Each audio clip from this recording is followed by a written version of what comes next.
So our intended learning outcome for discussion are this. At the end of the discussion, the students will be able to, number one, explain the definition of bridge engineering. Number two, explain the importance of the study of bridge engineering.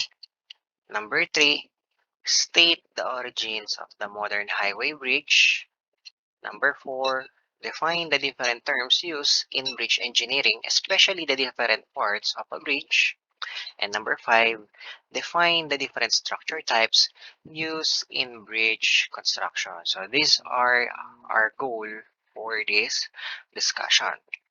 So at the end of discussion, I expect the students will now be able to explain the definition of bridge engineering, explain the importance of the study of bridge engineering, state the origins of the modern highway bridge, define the different terms used in bridge engineering, especially the different parts of a bridge, and lastly, define the different structure types used in bridge construction. So without further ado, let us now address our first goal for this discussion, which is for you to be able to explain the definition of bridge engineering. And immediately after that, let us address our second goal, which is for you to be able to explain the importance of the study of bridge engineering. So before we start to define the subject bridge engineering, maybe we need to know first what is a bridge? Because as the subject tells us, bridge engineering, we can easily tell that the subject is all about bridges. So before we define bridge engineering, maybe we need to know first what is a bridge. So by definition, a bridge is a crossing structure erected or built over a communication route such as roads, railways, canals, or a natural obstacle such as watercourse, valley, etc., and allowing people, vehicles, animals, etc., to go easily from a point to another. So by this definition, we can see that a bridge is a structure. Structure erected over an obstacle, whether it is man-made, such as road, railway, canals, or a natural obstacle such as watercourses, valley, etc., with the purpose of allowing people, vehicles, animals, etc., to go easily from one point to the other.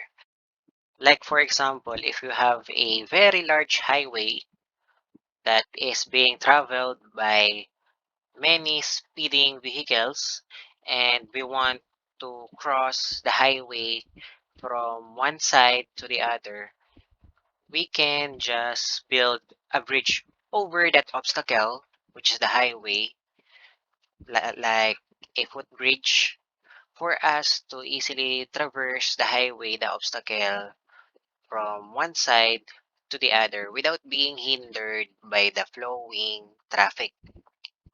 Or another example, if we have a natural obstacle such as a body of water like this that you are seeing here on the picture or GIF, actually this bridge that you are seeing here is actually San Monico Bridge that connects Samar and Leyte. So you can see here there is a natural obstacle, which is the body of water that we have here, that prevents people from easily going from one side of the region to the other side.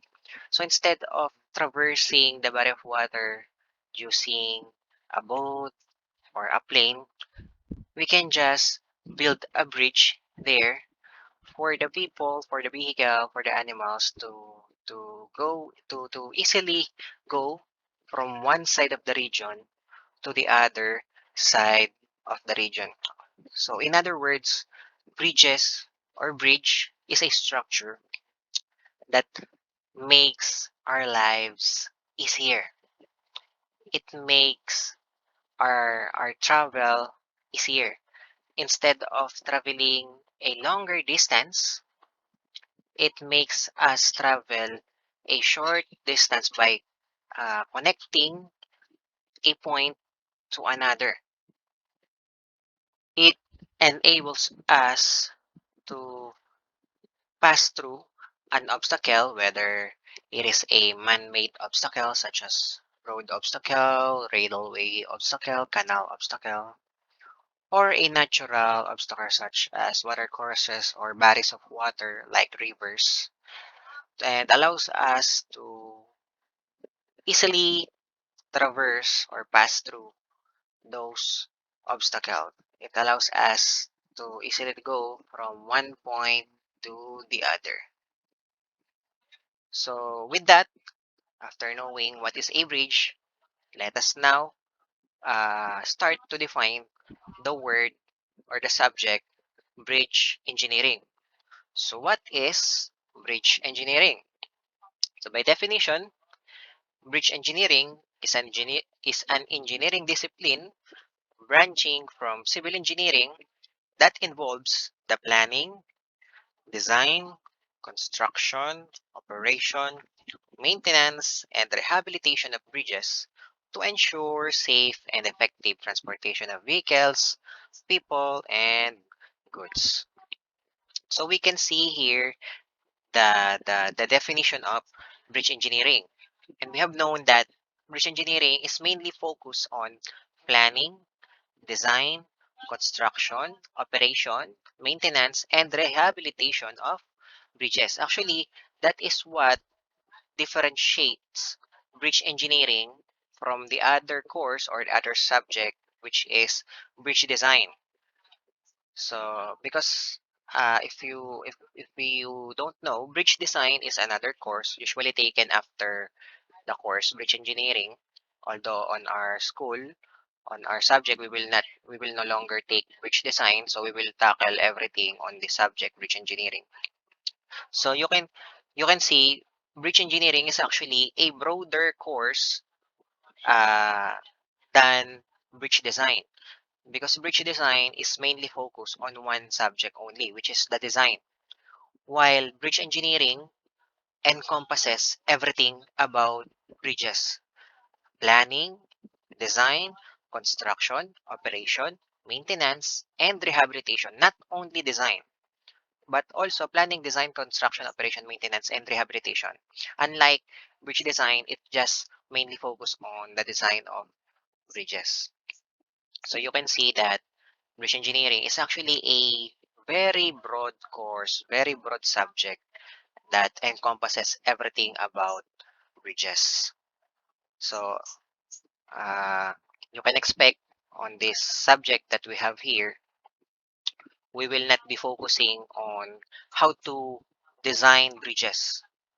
Although we will tackle how to design bridges later on, maybe on the following weeks, but we will be we will not be focusing more on the design of bridges, but we will be focusing about everything about bridges, about engineering a bridge, planning, design, construction, operation, maintenance, and rehabilitation.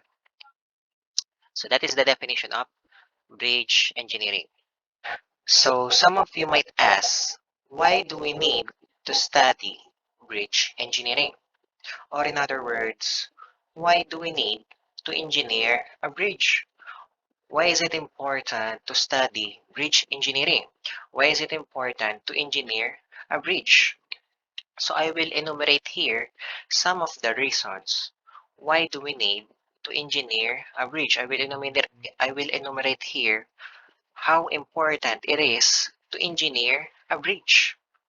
So we need to engineer a bridge because if the width of a bridge is insufficient to carry the number of lanes required to handle the traffic volume, the bridge will be a constriction to the traffic flow. Actually, this scenario is similar to having a large number of people inside a room with only one narrow exit door.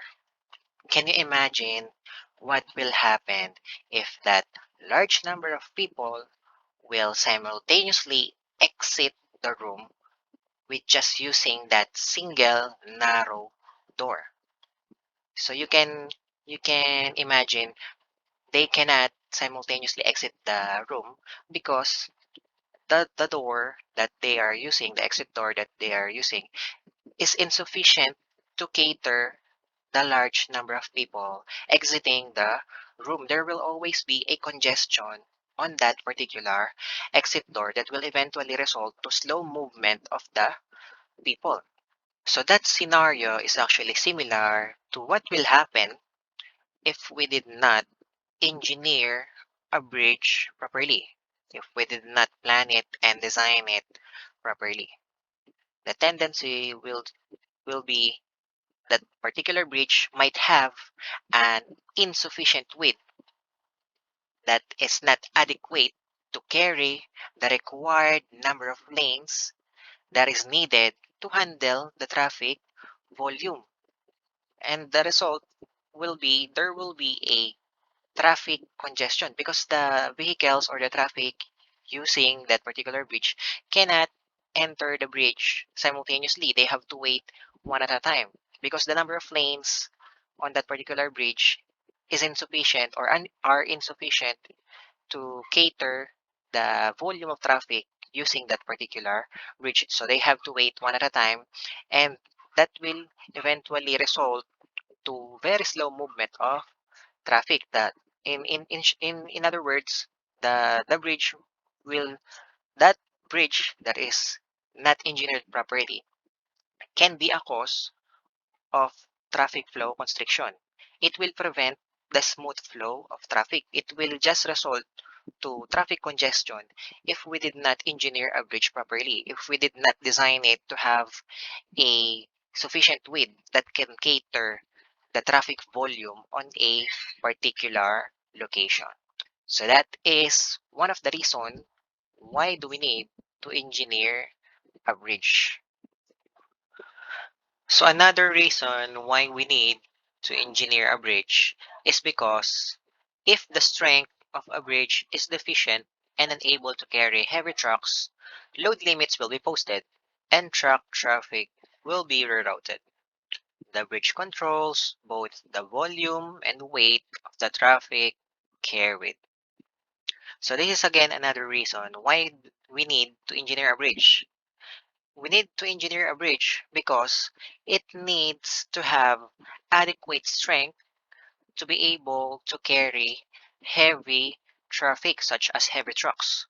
Because if we won't be engineering a bridge properly, if we will not be planning and designing it properly, the result will be there will be a limitation on its usage. There will be a restriction on its usage. There will just be a certain load limit that can be carried by the bridge. And as a result of that limitation, those traffic, like heavy trucks, that will not be satisfying the load limits will be needed to be rerouted. They must be rerouted to some other place if they will not be satisfying the load limits of a particular bridge. So again, that can be a result if we will not be engineering a bridge properly. There will be a limitation on its usage. It cannot cater all of the intended traffic that are supposed to be carried by it. There will be a limitation on its limit. There will be a load limit. There will be some traffic like heavy trucks that cannot be accommodated by that same bridge, and as a result of that, those trucks, those traffic that cannot be accommodated because of the insufficient design of a bridge that is not engineered properly. As a result of that, those those which are not satisfying the limitations of the usage of the bridge will be needed to be rerouted. So therefore, it is important to engineer a bridge properly so that there can be no restriction on its usage, so that it can cater all of the traffic that are intended to be catered by it. Another reason why we need to engineer a bridge is simply because bridges are expensive. The typical cost per mile of a bridge is many times that of the approach roadways. This is a major investment and must be carefully planned for best use of the limited funds available for a transportation system. So this is again another reason why do we need to engineer a bridge?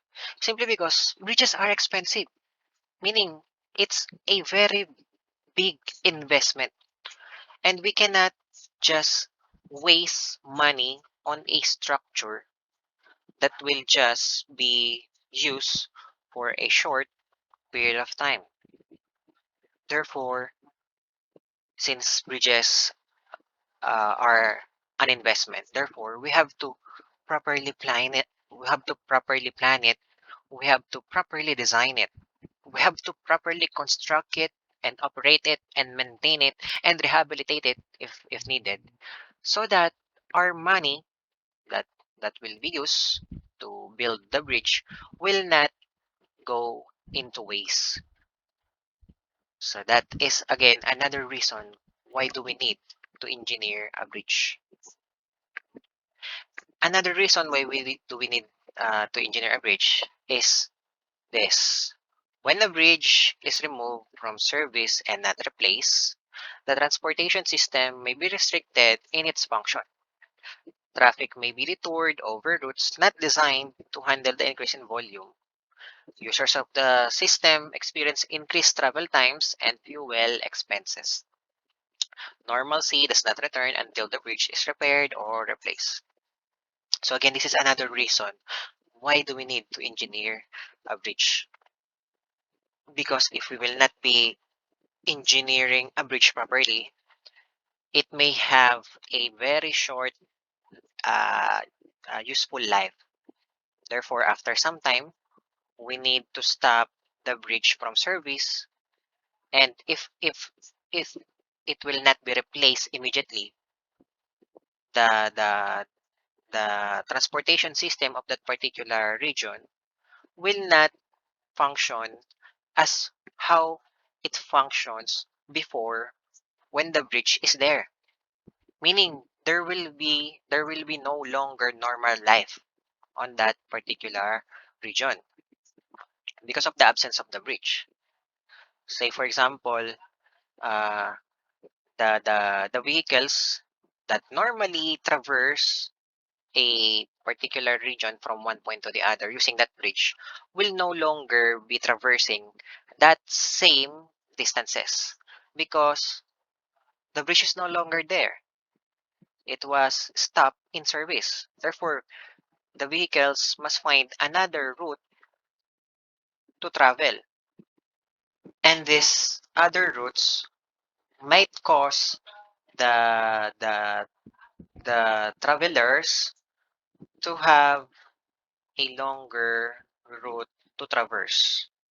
Because of the absence of the bridge, rerouting another route must be sought by the users of the bridge, and sometimes it might cost them to travel a longer distance. Therefore, there will be an increase in travel time as well as fuel expenses, more fuel expenses because the distance that were normally traversed by the vehicles using that particular bridge will no longer be that the same distance as they used to before. So the last reason why we need to engineer a bridge is because a bridge is a key element in a transportation system. Since it likely controls the capacity, it has the highest cost per mile, and its failure will cause system fail. Balance must be achieved between handling future traffic volume and loads and the cost of a heavier and wider bridge structure. Strength is always a foremost consideration, but so should measures to prevent deterioration. The designer of new bridges has control over these parameters and must make wise decisions so that capacity and costs are in balance and safety is not compromised. So this is actually the reason why we need to engineer not only a bridge, but every structure that we build. It's because we cannot build oversized structures like oversized bridges just to ensure that it will have adequate capacity or strength to accommodate the traffic volume that is intended to be catered by this particular bridge. Uh, we cannot build oversized structures just to ensure safety. We cannot build oversized structure to ensure that there will be adequate capacity to cater the intended traffic volume. Because we know that an increase in capacity incurs an increase, a corresponding increase in cost. So therefore, we cannot just build oversized structures just to ensure the safety of the users of our structure. We must balance this capacity to the cost of having this magnitude of capacity. Or in other words, our design must always be economical. So again, that is another reason why we need to engineer a bridge. Simply because our design must be economical. Our design cannot have over capacity because it will incur additional costs. We want our bridge to have a minimum cost that will still be balanced by an adequate capacity that will still ensure the safety of its users. And we can just achieve this if we will engineer a bridge. So therefore, we can see here that we need to engineer a bridge to ensure that capacity and cost are in balance, but still safety is not compromised.